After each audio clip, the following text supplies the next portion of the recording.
अस्सलाम वालेकुम। Welcome back. Lecture number 19 है प्लान्स क्वालिटी मैनेजमेंट और ये चैप्टर है क्वालिटी मैनेजमेंट का चैप्टर नंबर 8। तो आज हम इसको डिस्कस करने जा रहे हैं प्लानिंग से रिलेटेड कि क्वालिटी मैनेजमेंट में आपने किन चीज़ों का ख्याल रखना है, उसको कौन कौन सी उसमें इंपॉर्टेंट चीज़ें वो डिस्कस करेंगे। आईटीटी वो हैं टू इनपुट्स, इसके टूल टेक्निक्स और आउटपुट। तो जो इसका क्रक्स है हम उसको डिस्कस करेंगे कि प्लान में आपने अपने प्रोजेक्ट से रिलेटेड किन किन चीज़ों का ख्याल रखना है। ये चीज़ों को हम देखते हैं। देखें, क्वालिटी को एक सर्टेन लेवल तक देखा जाता है, अप्रोप्रिएट लेवल तक आप देखेंगे क्वालिटी को।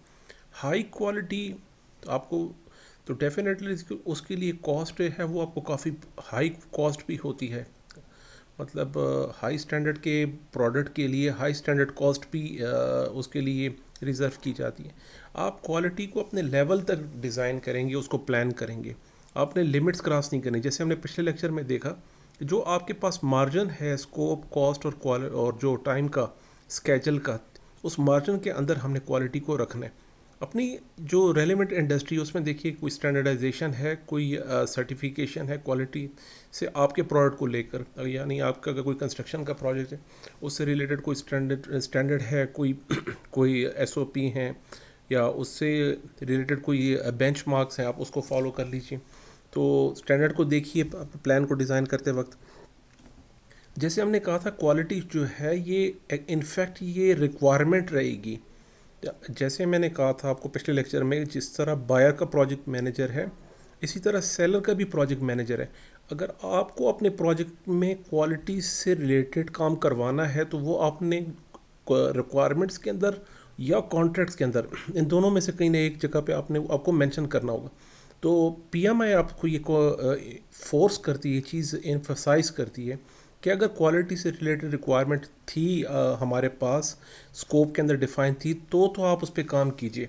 अदरवाइज़ अगर वो प्रोजेक्ट मैनेजमेंट प्लान के किसी भी डॉक्यूमेंट में क्वालिटी से रिलेटेड कोई बात नहीं हुई तो आपने क्वालिटी से डेफिनेटली हैंड्स अप कर लेना है। फिर आपको कोई you know need to worry about anything about the quality in that case.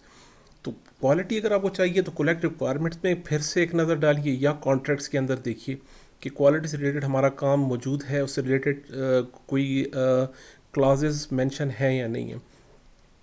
Her project की पीस ऑफ प्रोजेक्ट वर्क पे आपने क्वालिटी को देखना है। जैसे कंटिन्यूस इम्प्रूवमेंट हम कहते हैं कि हर पार्ट में हम क्वालिटी को डेफिनेटली डिफाइन भी करेंगे और उसे मेंशन करेंगे। अ, आप ये देखिए कि क्वालिटी के को मेंटेन करने के लिए या इंश्योर करने के लिए कौन कौन से काम या कौन कौन सा वर्क नीड है, आपको रिक्वायर क्या है, कौन कौन से मेजरमेंट आप यूज़ करेंगे, तो वो भी पार्ट होगा प्लान क्वालिटी मैनेजमेंट के अंदर। टूल टेक्निक्स कलेक्ट रिक्वायरमेंट्स में हमने इनको डिस्कस किया था, इंटरव्यू को, ब्रेनस्टॉर्मिंग को, बेंचमार्किंग को। तो ये इनके टूल्स हैं। क्वालिटीज़ को हाईलाइट करने के लिए कौन कौन से टूल हो सकते हैं, तो उसमें इंटरव्यूज़ भी हैं, तो ब्रेनस्टॉर्मिंग है, बेंचमार्किंग है, डिसीजन मेकिंग भी है। Cost benefit analysis is a major part of the quality management. आपने कॉस्ट बेनिफिट एनालिसिस करना है। अगर तो क्वालिटी ना हुई तो क्या होगा, कॉस्ट इंक्रीज़ हो सकती है, प्रॉफिट डिक्रीज़ हो सकता है, आपके एम्प्लॉयज़ का मोरल डाउन हो सकता है, लो कस्टमर सेटिस्फेक्शन हो सकती है, रिस्क इंक्रीज़ होगा, रीवर्क होगा, कस्टमर डिससेटिस्फेक्शंस होगी, लीगल पेनल्टीज़ भी हो सकती हैं अगर हम क्वालिटी को इग्नोर करते हैं।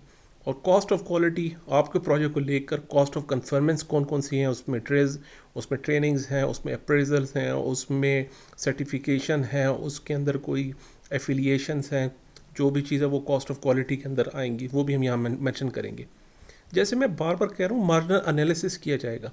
हमने कॉस्ट ऑफ कन्फर्मेंस को इतना नहीं लेकर जाना कि वो कॉस्ट ऑफ नॉन कन्फर्मेंस को भी क्रॉस कर जाए। यानी आपने क्वालिटी के अंदर इतना इन्वेस्ट किया, इतना ज़्यादा टाइम एंड मनी आपने इन्वेस्ट कर ली जो कि ज़रूरत ही नहीं थी उस प्रोजेक्ट को लेकर। तो मार्जिनल एनालिसिस बहुत इंपॉर्टेंट चीज़ है। क्वालिटी एक लिमिट तक हमने रखनी है, अपने मार्जिनस को देख के, अपने स्कोप को देखते हुए, प्रोजेक्ट की सेंसिटिविटी को देखते हुए। बहुत ही सेंसिटिव प्रोजेक्ट है या किस लेवल का, किस स्टैंडर्ड का प्रोजेक्ट है, वो आप ज़्यादा बेहतर जानते हैं अपने काम को लेके। तो क्वालिटी को हमने एक सर्टन लेवल तक लेकर जाना है, तो उसे कहते हैं मार्जिनल एनालिसिस। तो इसमें टूल टेक्निक में लॉजिकल डाटा मॉडल भी है कि आप लॉजिकली डाटा को किस तरह, कहाँ फ्लो ऑफ डाटा किस तरह आएगा, कहाँ से आएगा, ये भी एक टूल है इसके अंदर। मैट्रिक्स डायग्राम यूज़ होते हैं, किस काम के लिए, किस काम को इंश्योर करने के लिए कौन कौन से टूल हैं, वो आपके प्रोजेक्ट के किस किस पार्ट में इम्प्लीमेंट होंगे, एज अ टीम होंगे या इंडिविजुअल होंगे। तो इस चार्ट के अंदर हमने वो चीज़ें मेंशन करनी है। आइडिया जनरेशन के लिए कौन से टूल आप यूज़ कर रहे हैं, प्रॉब्लम एनालिसिस के लिए आप कौन से टूल्स यूज़ कर रहे हैं, प्रॉब्लम सॉल्विंग के लिए कौन से टूल आप यूज़ कर रहे हैं, और डिसीजन मेकिंग के लिए कौन से यूज़ कर रहे हैं, और किस किस जगह पे वो आप इम्प्लीमेंट करेंगे। तो ये चीज़ें हम डिफाइन करते हैं मैट्रिक्स डायग्राम में। ये भी क्वालिटी का एक टूल एंड टेक्निक में आता है, एक पार्ट है। माइंड मैप को हमने चेक किया था कलेक्ट रिक्वायरमेंट्स में, फ्लो चार्ट्स हम देख चुके हैं ऑलरेडी, और इसी के अंदर हमने टेस्टिंग और इंस्पेक्शन का प्लान भी करना है कि आपने टेस्टिंग कैसे करनी है, इंस्पेक्शन कैसे करनी है, और मीटिंग्स हैं। फिर जब हम इस डॉक्यूमेंट को प्रिपेयर करते हैं क्वालिटी मैनेजमेंट प्लान में, इसके अंदर तो अब आपके पास क्या होगा, आपने डिफ़ाइन की हैं प्रैक्टिसेस एंड स्टैंडर्ड्स जो कि आपके प्रोजेक्ट में इम्प्लीमेंट होंगे, जो आपके प्रोजेक्ट में अप्लाई होंगे। आपके प्रोजेक्ट को इंश्योर करने के लिए कौन कौन इन्वॉल्व है, कब, कैसे, when and what there specific duties, कौन कौन इसके लिए रिस्पॉन्सिबल होगा, आपने डिवीजन ऑफ ड्यूटीज़ किस तरह की हुई हैं, क्वालिटी को आप कैसे मैनेज करेंगे, वो भी हम इस डॉक्यूमेंट में मेंशन करेंगे। कौन कौन से प्रोसेसेस होंगे क्वालिटी को इंश्योर करने के लिए, जो पिछले डिसीजंस हमने लिए थे उसकी डिग्री ऑफ करेक्टनेस कितनी, वो कितने इफेक्टिव थे, क्वालिटी को लेकर पिछले डिसीजंस कितने करेक्ट थे, उसको हमने मेक श्योर करना है, और उसको हमने रिवाइज भी करना है दोबारा से, उसकी इफेक्टिवनेस को, उन डिसीजंस की इफेक्टिवनेस को यहाँ चेक करना है। इस क्वालिटी को लेके हमने मीटिंग्स करनी है, एक्सपर्ट ओपिनियन लेनी है, एक्सपर्ट जजमेंट होगी इसके अंदर। इसके अंदर रिपोर्ट्स होंगी जो कि जो हम जिस रिपोर्ट्स के फॉर्मेट क्या होंगे, उसका प्रोसीजर कौन सा होगा, फ्लो कैसे होगा, कि क्वालिटी को हम किस तरह में एड्रेस करेंगे, वो रिपोर्ट्स में डिफाइन करेंगे। कौन से मैट्रिक्स आप यूज़ करेंगे, मैट्रिक्स को हम फर्दर अगले स्लाइड में भी डिस्कस करेंगे। आपके प्रोजेक्ट में कौन कौन से मैट्रिक्स हैं क्वालिटी को मेजर करने के लिए, वो भी पार्ट होगा इस डॉक्यूमेंट का। आपने प्रोजेक्ट के किस पार्ट को या डिलीवरेबल को मेजर करना है और किस टाइम पे करना है, ये भी पार्ट है क्वालिटी मैनेजमेंट प्लान का। क्वालिटी मैट्रिक्स देखिए, आपके प्रोजेक्ट में आप क्वालिटी को किस तरह मेजर करें, नंबर ऑफ़ चेंजेस से मेजर करेंगे या वेरिएंस से करेंगे, आपकी बेसलाइन से कितना वेरिएंस आ रहा है उससे मेजर कर रहे हैं, कितने आइटम फेल हुए इंस्पेक्शन के अंदर, हम वहाँ से हम जज करेंगे। फॉर एग्जांपल किसी प्रोडक्ट का हम वेट देख रहे हैं, उसका वेरिएंस एक बेस लाइन से कितना वेरी कर रहा है, प्लस या माइनस जा रहा है, वो देखेंगे। या नंबर ऑफ़ बग्स हैं आपके सॉफ्टवेयर, तो it totally depend on your project.